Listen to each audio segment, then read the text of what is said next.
It seems fitting that I begin this letter with a simple message. Thank you. When I learned I had been selected... When I started my scholarship fund, I started to receive letters. I could not have made it where I am without the generosity of people like you. I am writing to thank you for the very generous scholarship that I received on your behalf. My ability to attend Tufts has depended largely on financial aid and outside loans and scholarships. I'm the only daughter of 2 Haitian immigrants. My parents are hardworking. Attending this university has changed my life. I hope that you feel at least a bit of my appreciation in this letter. I can't tell you how much of an honor it is to receive this scholarship and how much it has meant to me this past year. I was born and raised in Seoul, South Korea, and we immigrated to the United States when I was 13, and went to Jambound High School in Queens, graduated from there in 1980, and then went to Tufts. I recall having a conversation with the financial aid officer from Tufts where I felt really comforted by the person to say, it's a complete package. You will not have any issue affording your education. So I knew once I accepted, it would be cared for.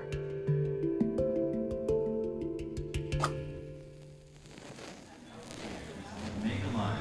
So you guys are all gonna light your own candles. Tradition goes, a senior lights a candle of a junior who lights that of a... The most fundamental part of Tufts' financial aid policy that has never been up for debate is that we meet 100% of the demonstrated need of every student we offer admission.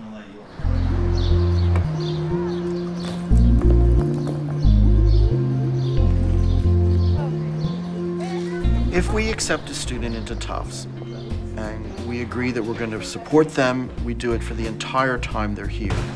So that might even be a student who comes in and is paying full tuition because their family income isn't eligible for financial aid. But if they have family circumstances that change, and in this economy, we know that people can lose their jobs, we will take care of that student.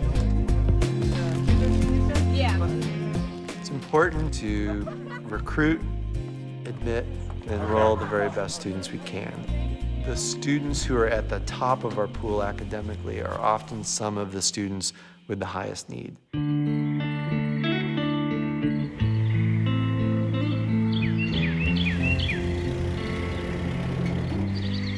I grew up in a small town in Connecticut along the Connecticut River, and in that town, which had a large farming community, in particular tobacco farming, when you turned 14 years old, you went to work. And if you want to instill work ethic in your kid, have them crawl up and down rows of tobacco plants from 6:30 in the morning till 2:30 in the afternoon.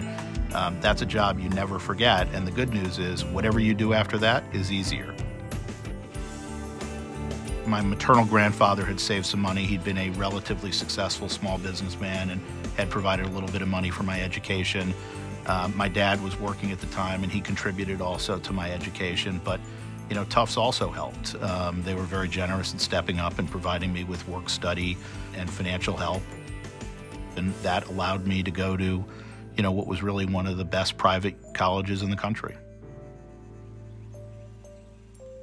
The most talented students want to go to school with other talented students, not just from within this country, and certainly not just from high socioeconomic family backgrounds. They want to go to school with the most talented, interesting students throughout the world.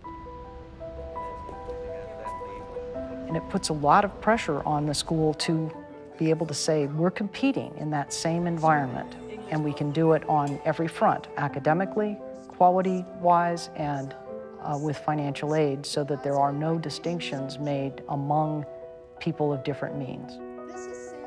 I think what's important about having a diverse student body, students from different cultures, different financial backgrounds, from different countries, it allows us to achieve the excellence that we aspire to as an institute of higher education. And it does that by first increasing the pool of talent that we get here. It also brings multiple perspectives to the institution, and those perspectives are incredibly important in the learning environment.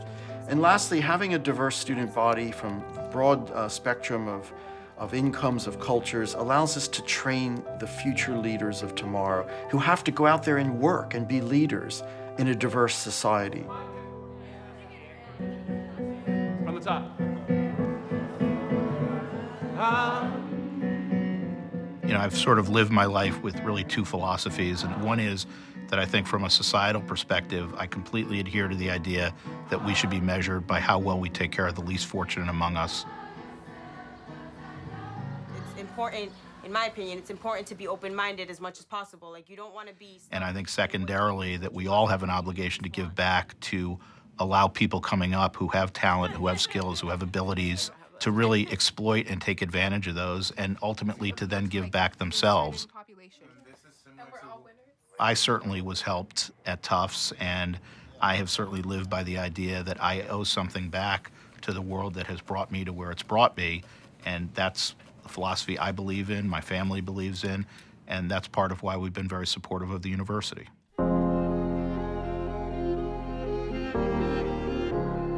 In 2008, when the economy crashed, we made a commitment to all of our students, regardless of their aid eligibility, that if their circumstances had changed, we would fund them completely and do that before we admitted any new students with those same dollars. And that was a really important moral moment for Tufts, where we said, we need to take care of the students we currently enroll before we make new commitments to another class or two. So it made an already finite financial equation even tighter.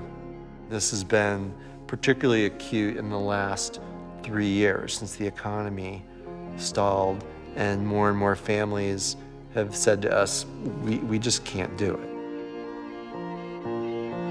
I've been in the financial aid office at Tufts for 25 years. I've never seen anything like this.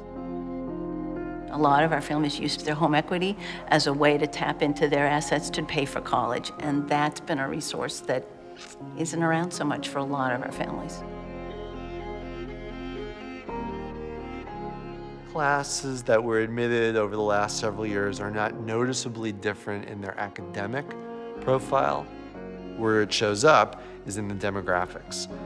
Fewer students on need, fewer students from public schools, fewer students from the middle class.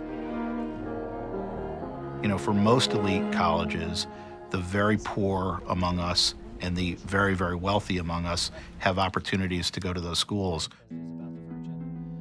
Where it really becomes difficult is the intact family where the parents have decent jobs but are not wealthy by any stretch of the imagination, and they also can't really legitimately write that check to send maybe the first kid they can, but the second kid, the third kid, you know, to the right college. And I just think we have to find a way, really by giving back to these institutions, to provide enough funding, not just for the kid who can't write any check, but also for the kids in the middle who would do very, very well at that school.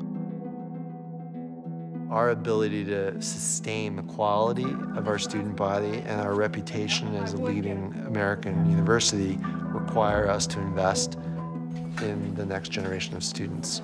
This is, for the rest of my career and my successor's career, we will keep having this conversation because it is a critical need.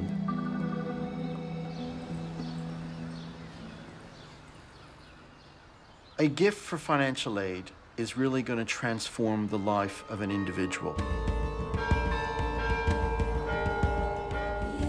What it means to them to be here. I mean, they keep pinching themselves. They can't believe they've been given this opportunity, and they just throw themselves completely into the experience. And that's a wonderful thing to see in a student coming from a background which they never thought they could get here, and then they've been given the opportunity. We've been given something and we've been blessed in a way, and I think when you're given something, you have an obligation to give back. When I received my scholarships, I'm sure whoever gave at the time gave because they had the same feelings that I had about giving back. That had a very deep impact on me. So I'm hopeful that when they grow up, and I expect them to be wildly successful in their own fields, so they will then turn around and continue the process. I am writing to thank you for the very generous scholarship that I There are received. so many people to thank in your scholarship. Overwhelmed and challenged with the prospect of giving back. Thank you very, very much. Thank you very much. Thank you. Thank you.